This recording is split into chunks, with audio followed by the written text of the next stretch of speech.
a small quiet town surrounded by lush green hills and thick forests, life moved at its own gentle pace. The mornings were filled with the sweet songs of birds, and the evenings brought a calmness that wrapped around everyone like a warm blanket. It was here in this peaceful place that 12-year-old Ethan lived with his mother, Margaret. Their little home wasn't grand or fancy, but it was full of love, laughter, and countless memories.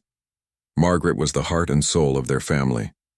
She worked long hours as a nurse at the local hospital, always putting others before herself. Despite her demanding job, she never missed an opportunity to cheer Ethan on during his school projects or sit beside him while he sketched pictures in his worn-out notebook. Art was Ethan's passion. He loved drawing everything from the towering trees outside their house to portraits of his mom smiling warmly. Margaret often joked that one day Ethan would become a famous artist and she'd proudly hang his paintings all over their walls. Their bond was something special, the kind people only read about in books. Every evening, they'd sit together, at the kitchen table, sharing stories about their day. Margaret would tell Ethan about the patients she cared for, how she tried to make even the smallest difference in their lives. And Ethan, he'd show her his latest drawings, explaining the tiny details he added to make each piece unique. Those moments became treasures they both held dear, knowing deep down that no matter what happened, they had each other. But life has a way of changing suddenly, without warning. One crisp autumn morning, Margaret woke up feeling unusually weak. At first, she brushed it off as exhaustion from work, but as days turned into weeks, her condition worsened. Doctors ran tests after tests, their faces growing grimmer with every result. Finally, they delivered the devastating news. Margaret had contracted a rare illness, one so uncommon that treatments were still experimental.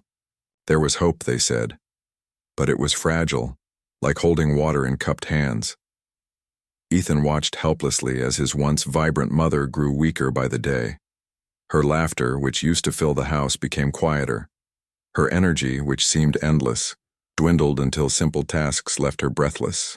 Yet through it all, Margaret remained strong, not just for herself but for Ethan. "We'll get through this," she'd whisper whenever she saw worry crease his young face. Together, the townsfolk admired Margaret deeply. Word spread quickly about her battle, and soon neighbors began stopping by to offer support. Some brought homemade meals, others stayed to clean the house or keep Ethan company when Margaret needed rest. Everyone wanted to help in whatever way they could.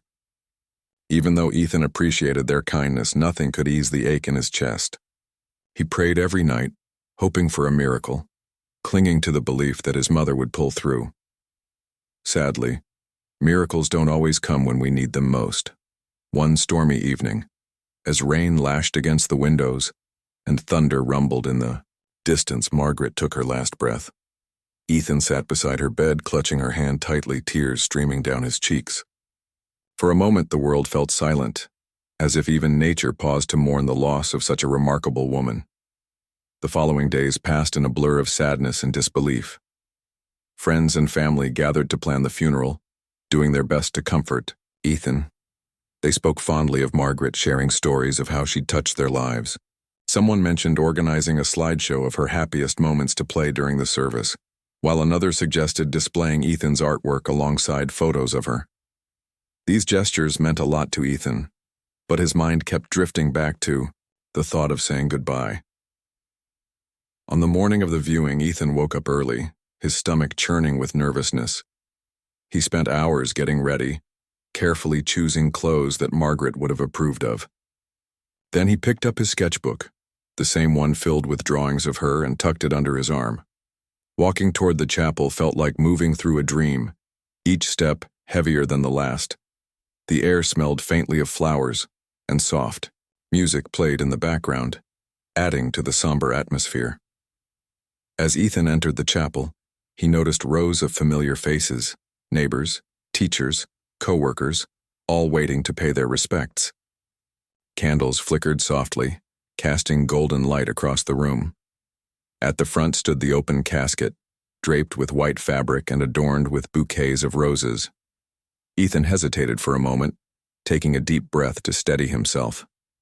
This was it, the final time he'd see his mother. Summoning every ounce of courage, he stepped forward, his eyes fixed on the casket. What happened next would change everything. For Ethan, for the town, and for anyone who dared to uncover the truth behind Margaret's untimely death. Ethan's heart pounded as he approached the casket. Each step felt heavier than the last, his legs trembling beneath him. The room was quiet except for the faint rustle of fabric and the occasional sniffle from the mourners seated behind him. He clutched his sketchbook tightly to his chest as if it were a shield protecting him from the overwhelming grief threatening to consume him. His mind raced with thoughts of what he would say to his mother one last time. Would he thank her for all she had done? Would he tell her how much he loved her? Or would he simply sit in silence, letting the weight of the moment speak for itself? As he reached the edge of the casket, Ethan paused, hesitating for a brief moment.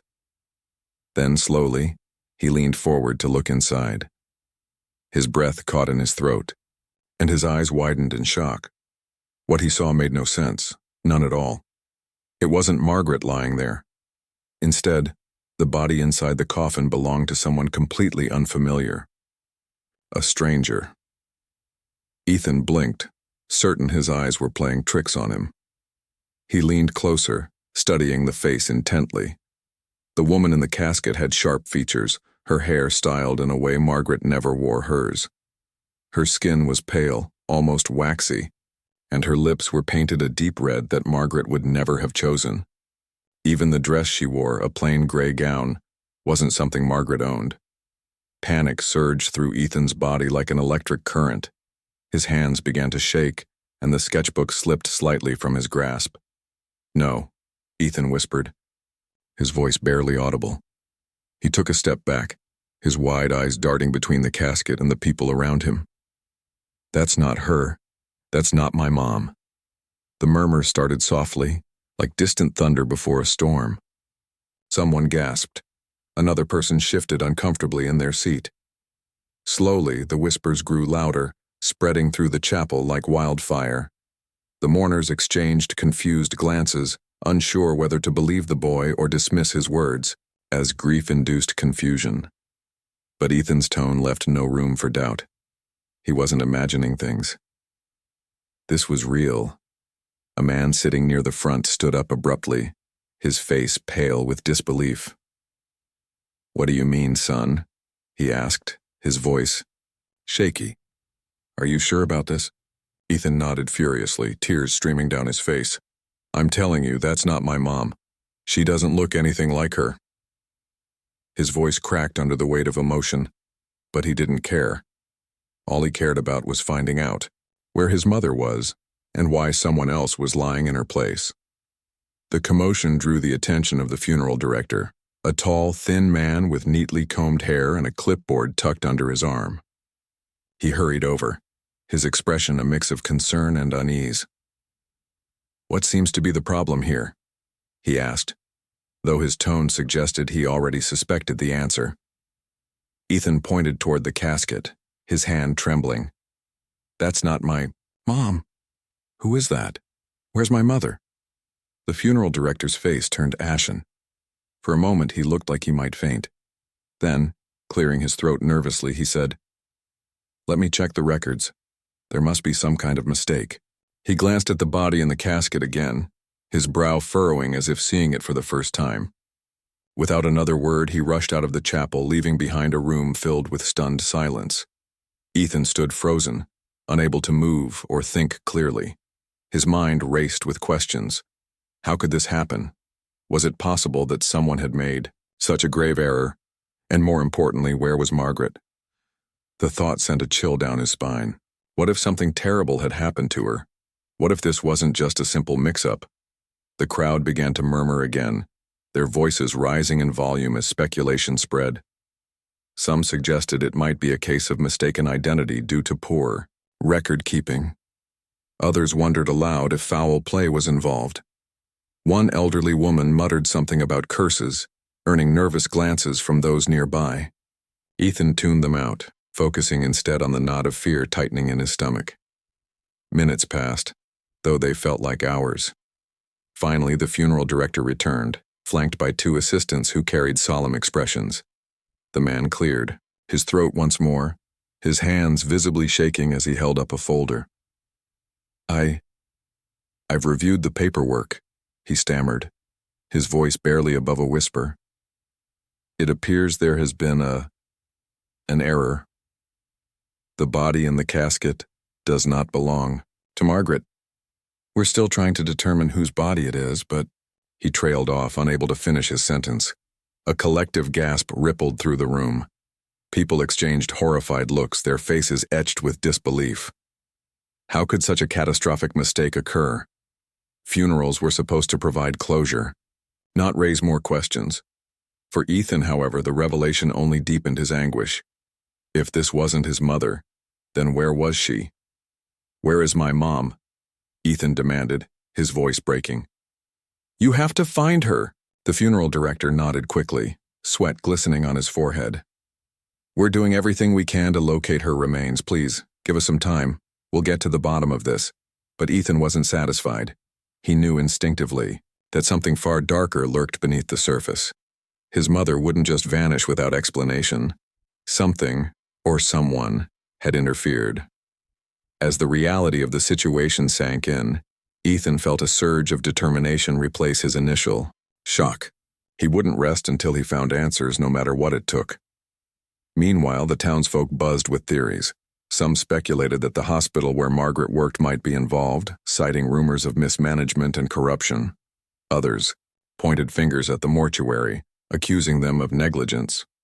A few even suggested supernatural explanations, though these were quickly dismissed as nonsense. Whatever the truth was, one thing became clear. Margaret's death had uncovered secrets that someone desperately wanted to keep hidden. As the chapel emptied and the mourners dispersed, Ethan lingered behind, staring at the casket with a mixture of anger and sorrow. The stranger inside didn't belong there. His mother did. And until he found her, he couldn't begin to heal. Little did he know, the journey ahead would take him far beyond the confines of their small town, into a world of danger, deception, and unexpected revelations. The chapel grew eerily quiet as the mourners filed out, their faces etched with confusion and unease. Ethan remained rooted to the spot, staring at the casket that held a stranger instead of his mother.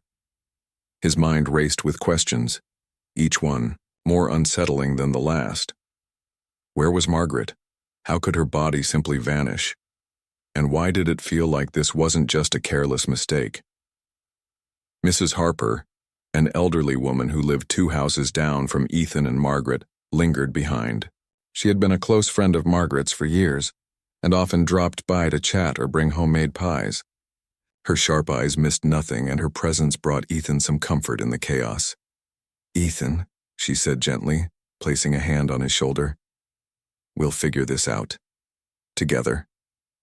Ethan nodded, though his chest felt tight with fear and frustration. Mrs. Harper was known in the town not only for her kindness but also for her past career as a detective. Long before retiring to the quiet life of the countryside, she had solved cases that baffled even seasoned investigators. Now, sensing the gravity of the situation, she decided it was time to step back into her old role. "Let's start by retracing your mother's steps," Mrs. Harper suggested, pulling a small notebook from her purse. "When was the last time you saw her?" Ethan thought hard, recalling the final days before Margaret passed away. "She was at work," he said slowly. "At the hospital. I went there after school to see her, but she looked so tired. She told me she'd been working late shifts because they were short-staffed." Mrs. Harper scribbled notes furiously, her pen moving across the page with practiced precision. "And what about after that?" she asked. "She came home late that night," Ethan continued, his voice trembling slightly. "She said she didn't feel well and went straight to bed. The next morning," he paused, swallowing the lump in his throat. "That's when I found her. She wasn't breathing." Mrs. Harper nodded solemnly, jotting down every detail. "Okay, good. Let's focus on the hospital first. If something happened to her body afterward, it likely started there." She glanced at Ethan, her expression softening. "This won't be easy, but we'll get answers. Your mom deserves that." Over the next few days, Ethan and Mrs. Harper began piecing together clues about Margaret's final days. They visited the hospital where she worked, speaking to colleagues and friends who knew her best. At first, everyone seemed cooperative, expressing their condolences and offering tidbits of information. But as their investigation deepened, cracks began to show. One nurse, a young woman named Clara, pulled Ethan aside during their visit. Her hands trembled as she spoke, and she kept glancing over her shoulder to make sure no one was listening. "Your mom, she was onto something big," Clara whispered urgently. She mentioned seeing strange things happening in the morgue, people coming and going at odd hours, documents being altered. She even talked about reporting it to someone higher up, but Clara hesitated, biting her lip nervously. "I think she got too close to the truth." Ethan's heart sank. Could his mother's death have been more than just an illness? Was it possible that someone silenced her to protect a dark secret? He relayed Clara's words to Mrs. Harper, who listened intently, her brow furrowed in thought. "This confirms my suspicions," Mrs. Harper said grimly. "We need to dig deeper into the hospital's records. If Margaret uncovered corruption, it might explain why her body disappeared." Their search led them to Margaret's house, where they scoured her belongings for any evidence she might have left behind. In the attic, tucked inside an old shoebox, they found a collection of handwritten notes and photographs. The notes were cryptic, filled with references to names, dates, and locations Ethan didn't recognize. The photographs were equally puzzling, grainy images of unfamiliar people standing near unmarked vans outside the hospital. "What does all this mean?" Ethan asked, holding up one of the photos. His hand shook as he examined it closely. "I'm not sure yet," Mrs. Harper admitted, adjusting her glasses as she studied the images. "But these are definitely leads. Whoever these people are, they're connected to whatever your mom discovered." As they sifted through the contents of the shoebox, Ethan noticed something else. A folded piece of paper tucked beneath a stack of papers. Unfolding it carefully, he realized it was a map of the town, with certain areas circled in red ink. One of the circles surrounded an abandoned warehouse on the outskirts of town, a place locals avoided due to its eerie reputation. "This has to mean something," Ethan said, pointing to the map. "Why would Mom mark this spot?" Mrs. Harper studied the map for a moment before nodding decisively. "We need to check it out. If Margaret marked this location, it's likely important." Before heading to the warehouse, Ethan and Mrs. Harper decided to speak with a few trusted neighbors, hoping to gather more context. To their surprise, several residents revealed unsettling details about Margaret's behavior in the weeks leading up to her death. One neighbor mentioned seeing unfamiliar cars parked near their house late at night. Another recalled Margaret, mentioning feeling like she was being followed. "She never said anything specific," the neighbor explained, "but she seemed scared, like she was hiding something." Each new piece of information added another layer to the mystery, painting a picture of a woman caught in the middle of something dangerous.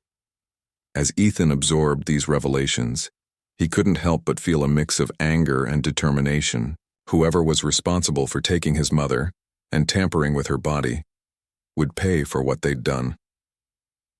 By the time they reached the abandoned warehouse, night had fallen, casting long shadows across the desolate landscape. The building loomed ahead, its windows shattered and walls covered in graffiti. It looked like the kind of place nightmares were made of, but Ethan refused to let fear stop him. Clutching the flashlight Mrs. Harper handed him, he stepped forward, ready to confront whatever lay inside. Little did he know, the answers he sought were closer than he imagined, and far more horrifying than he could have ever anticipated. The air grew colder as Ethan and Mrs. Harper approached the abandoned warehouse, their footsteps crunching against the gravel path. The moon hung low in the sky, casting an eerie silver glow over the dilapidated structure. Its broken windows stared back like hollow eyes, and the faint creak of rusted metal doors swinging in the breeze sent shivers down Ethan's spine. Despite his racing heart, he tightened his grip on the flashlight, determined to uncover the truth about his mother. "This place gives me the creeps," Ethan muttered, glancing nervously at Mrs. Harper. "Are you sure we should go inside?" Mrs. Harper adjusted her scarf and nodded firmly. "We've come this far, Ethan. If your mom marked this location, it means something important is here. We can't turn back now." Taking a deep breath, Ethan followed her lead as they pushed open the heavy, squeaking door. Inside, the warehouse was dark and musty, the smell of damp wood and mildew filling the air. Shadows danced across the walls as their flashlights cut through the gloom, revealing piles of discarded crates, old machinery, and cobwebs hanging from the ceiling like ghostly curtains. Every sound, their footsteps, the groaning floorboards, the distant drip of water, felt amplified in the oppressive silence. They moved cautiously, scanning the space for anything unusual. At first it seemed empty, just another forgotten relic of the town's industrial past. But then, as they ventured deeper into the building, they stumbled upon something that made their blood run cold, a locked steel door embedded in the far wall. Unlike the rest of the warehouse, which showed signs of decay, this door looked new and sturdy, with no visible hinges or handle. It was out of place, almost as if it had been installed recently to conceal whatever lay behind it. "What do you think is behind there?" Ethan whispered, his voice barely audible. Mrs. Harper frowned, inspecting the door closely. Only one way to find out. She pulled a small toolkit from her bag, a habit she'd carried over from her days as a detective, and began working on the lock. After several tense minutes, there was a soft click, and the door swung open with a groan. What they saw inside chilled them to the bone. The room beyond was stark and clinical, a stark contrast to the crumbling warehouse around it. Fluorescent lights buzzed overhead, illuminating rows of medical equipment, stainless steel tables, and shelves lined with jars containing unidentifiable substances. In one corner stood a massive freezer unit, its hum vibrating through the room. On the walls were pinned documents, photographs, and maps, many of which matched the ones Ethan had found in his mother's attic. Names, dates, and locations were scribbled in red ink, connecting dots Ethan couldn't yet fully understand.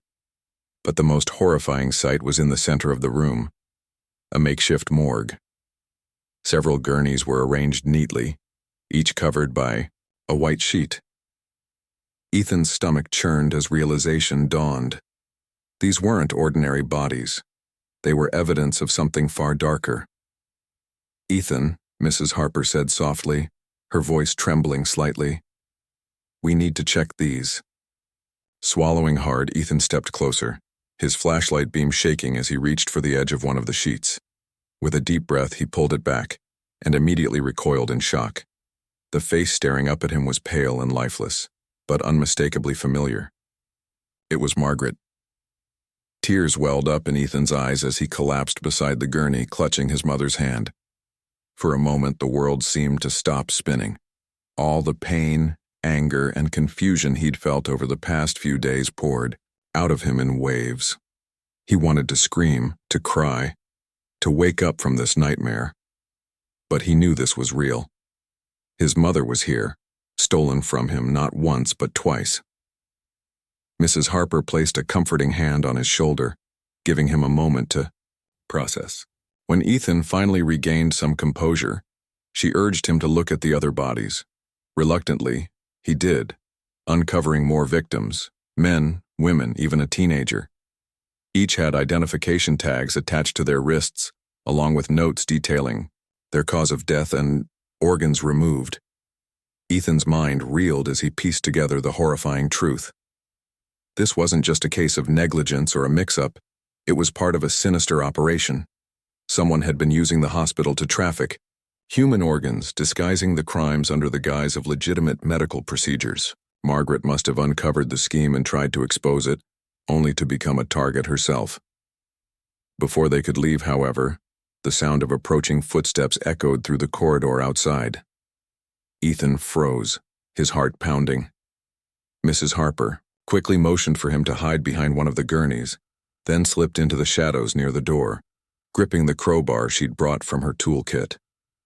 Two men entered the room moments later, their voices low and hurried.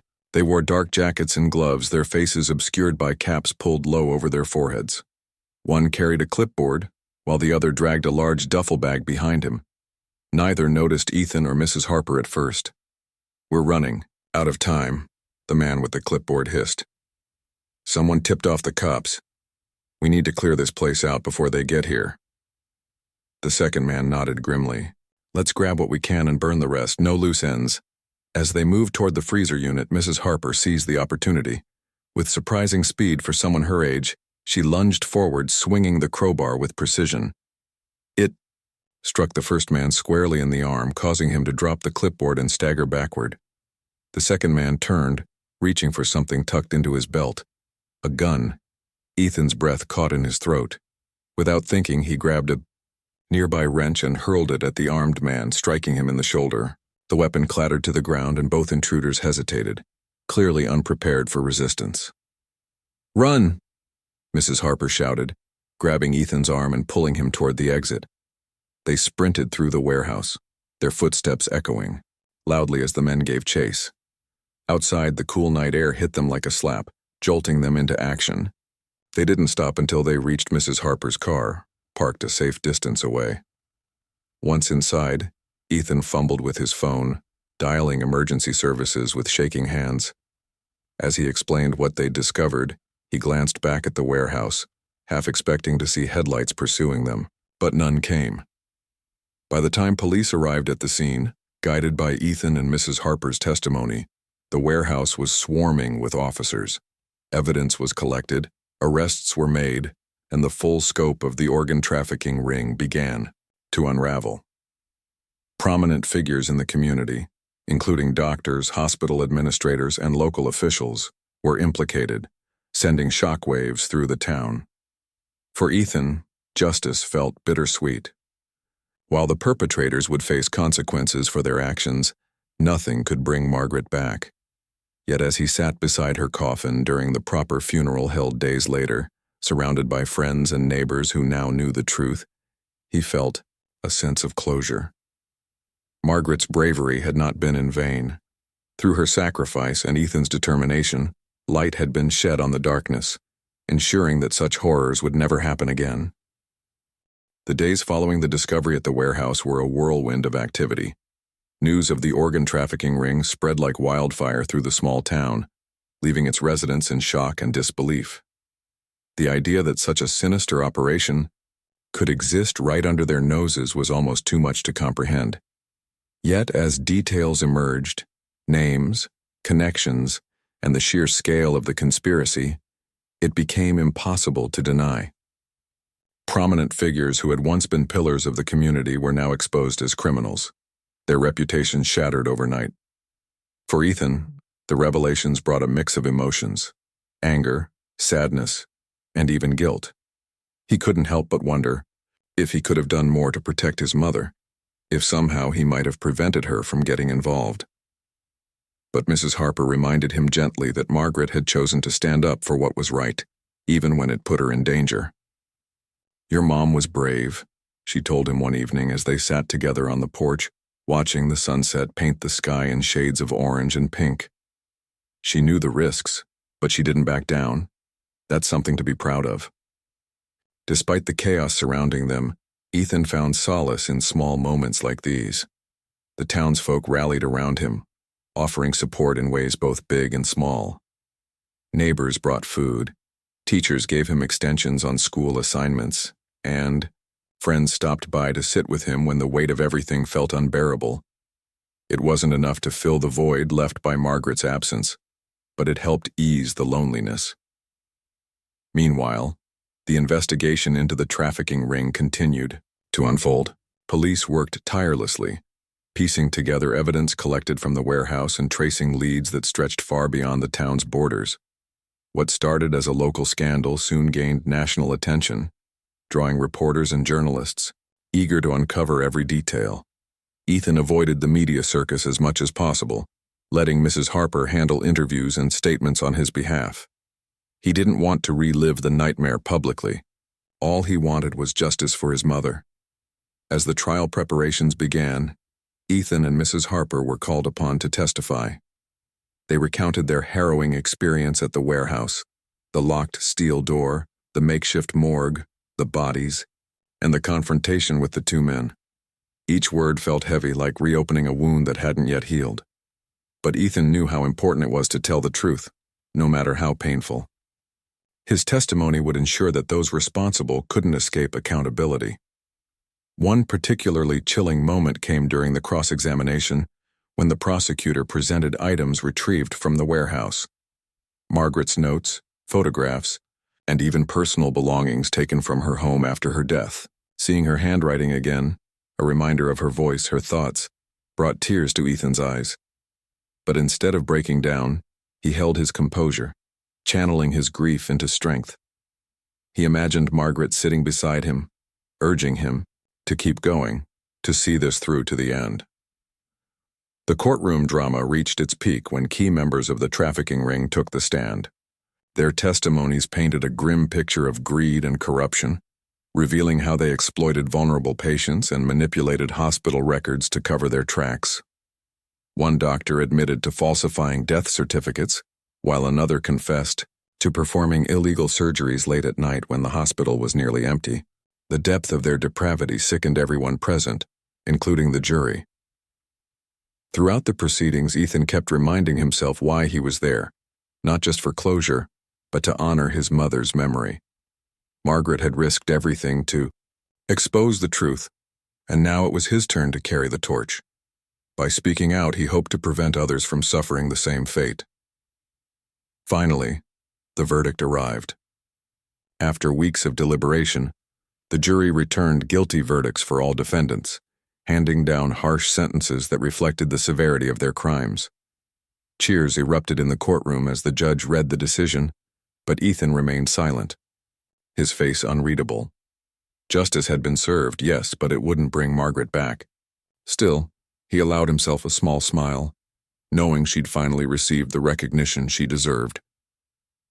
In the aftermath of the trial, life in the town slowly began to return to normal, or as close to normal as it could get after such an upheaval. The hospital underwent a complete overhaul, with new leadership installed and stricter oversight implemented to prevent future abuses. A memorial fund was established in Margaret's name to support victims' families and raise awareness about unethical practices in healthcare. Ethan played an active role in organizing events tied to the fund, finding purpose in keeping his mother's legacy alive. But perhaps the most profound change occurred within Ethan himself. The boy who had once been content sketching pictures in his notebook now carried a newfound determination to make a difference. Inspired by his mother's courage, he decided to pursue investigative journalism, vowing to shine a light on injustices wherever they lurked. He realized that storytelling, whether through art or words, had the power to inspire change and give a voice to the voiceless. Mrs. Harper watched proudly as Ethan embraced this path, seeing echoes of Margaret's spirit in his actions. "You're going to do great things," she told him one afternoon, patting his shoulder affectionately. "Just like your mom." Ethan smiled, though his eyes glistened with unshed tears. "Thanks, Mrs. Harper. I couldn't have done any of this without you." "Nonsense," she replied with a chuckle. "You did the hard part. All I did was point you in the right direction." As the seasons changed and time moved forward, Ethan found comfort in the memories he shared with his mother. He framed some of his favorite sketches of her and hung them on the walls of their home, creating a gallery of love and remembrance. On quiet evenings, he'd sit by the window, flipping through the pages of his sketchbook, imagining Margaret sitting beside him, smiling warmly as she always had. Though the pain of losing her never fully disappeared, Ethan learned to live with it, carrying her lessons in his heart. Margaret's bravery had taught him that standing up for what's right, even in the face of danger, was worth every sacrifice. And as he looked toward the future, he knew she'd be proud of the man he was becoming. Little did he know, the journey ahead would test his resolve in ways he couldn't yet imagine. But armed with his mother's legacy and the unwavering support of those who loved him, Ethan was ready to face whatever challenges lay ahead. The final chapter of Ethan's journey began not with a dramatic event, but with a quiet realization. As the weeks turned into months after the trial, life in the small town slowly returned to its usual rhythm. The scandal that had once dominated Headlines faded into memory for most people, replaced by new stories and concerns. But for Ethan, the echoes of what had happened lingered, not as a burden, but as a reminder of the strength he had discovered within himself. Margaret's proper funeral marked a turning point. This time her coffin was exactly where it should be, resting peacefully in the chapel, surrounded by flowers and photographs of happier days. The townsfolk gathered once more, their faces now filled with reverence rather than confusion or fear. Ethan stood at the front, clutching his sketchbook tightly against his chest. Inside were drawings he had created over the past few months, portraits of Margaret smiling, scenes of their shared moments together, and even an illustration of her, standing tall like a superhero, shielding others from harm. As the service began, Ethan stepped forward to deliver a heartfelt eulogy. His voice trembled at first, but as he spoke about Margaret's kindness, courage, and unwavering sense of justice, his words grew stronger. He told the story of how she had risked everything to expose the truth, knowing full well the dangers involved. "She didn't just fight for herself," Ethan said, his eyes scanning the room. "She fought for all of us, for anyone who might have been hurt by those criminals. And because of her bravery, they'll never hurt anyone again." When he finished speaking, there wasn't a dry eye in the room. Even Mrs. Harper, sitting near the back with her arms crossed, dabbed at her cheeks with a handkerchief. Afterward, friends and neighbors approached Ethan, offering hugs and kind words. Many expressed admiration for how far he had come since the day he first walked into the chapel, only to find someone else in his mother's casket. They saw in him a resilience and maturity beyond his years, a testament to Margaret's influence. But Ethan knew this wasn't the end of his journey. If anything, it was the beginning of something bigger. Inspired by his mother's example, he threw himself into his goal of becoming an investigative journalist. He spent hours researching, reading books on ethics, law, and storytelling, determined to equip himself with the tools needed to uncover truths hidden in plain sight. At school, he joined the newspaper club, writing articles that shed light on issues affecting students and teachers alike. His pieces quickly gained attention, earning praise from both peers and faculty. One afternoon, as Ethan worked on an article about funding disparities between schools in different parts of the county, Mrs. Harper stopped by his house. She carried a thick envelope under her arm, which she handed to him with a sly smile. "I thought you might want to see these," she said, before leaving without further explanation. Curious, Ethan opened the envelope and found a collection of old case files from Mrs. Harper's days as a detective. Each file contained detailed notes, photographs, and evidence related to crimes she had solved or attempted to solve during her career. Some cases were straightforward, others remained unsolved, marked with question marks and scribbled theories. Flipping through the pages, Ethan felt a spark of inspiration ignite within him. These weren't just stories, they were lessons in perseverance, critical thinking, and the importance of seeking justice no matter the odds. With Mrs. Harper's permission, Ethan began studying the files, using them as a guide for his own work. He learned how to ask the right questions, follow leads, and connect seemingly unrelated dots. One particular case, a decades-old disappearance involving a local farmer, caught his attention. Though it had long been considered cold, Ethan couldn't shake the feeling that there was still more to uncover. Armed with fresh eyes and modern resources, he decided to dig deeper. His investigation led him down unexpected paths. He interviewed aging witnesses who remembered bits and pieces of the case, scoured archives for forgotten newspaper clippings, and even visited the abandoned farm where the man had last been seen.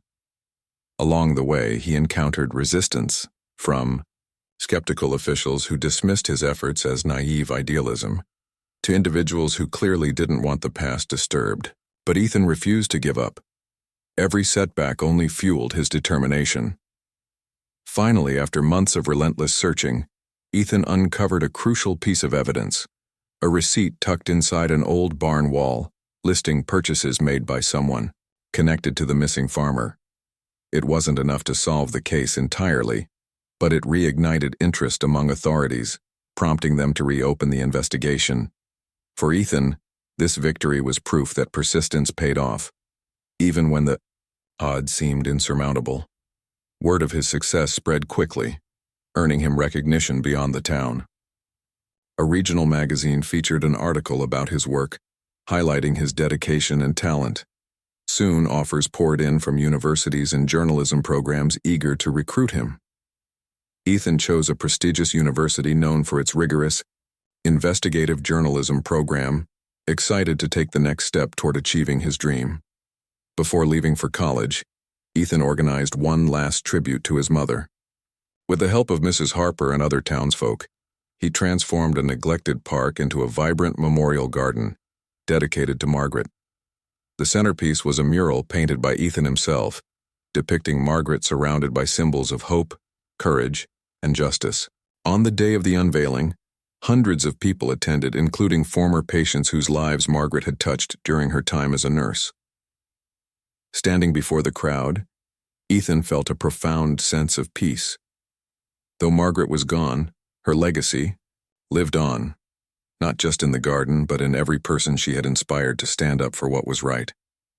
As he gazed at the mural, Ethan whispered softly, "Thank you, Mom, for everything." Years later, Ethan would go on to become a renowned investigative journalist, exposing corruption and advocating for change across the country. Yet no matter how far his career took him, he never forgot the small town where it all began, or the woman who had shaped him into the person he became. In every story he told, in every injustice he sought to correct, Margaret's spirit remained alive, guiding him forward. And so, what started as a boy's quest to say goodbye to his mother evolved into a lifelong mission to honor her memory. Through courage, determination, and love, Ethan proved that even in the face of unimaginable loss, good could triumph over evil, and that the bonds we share with those we love are eternal.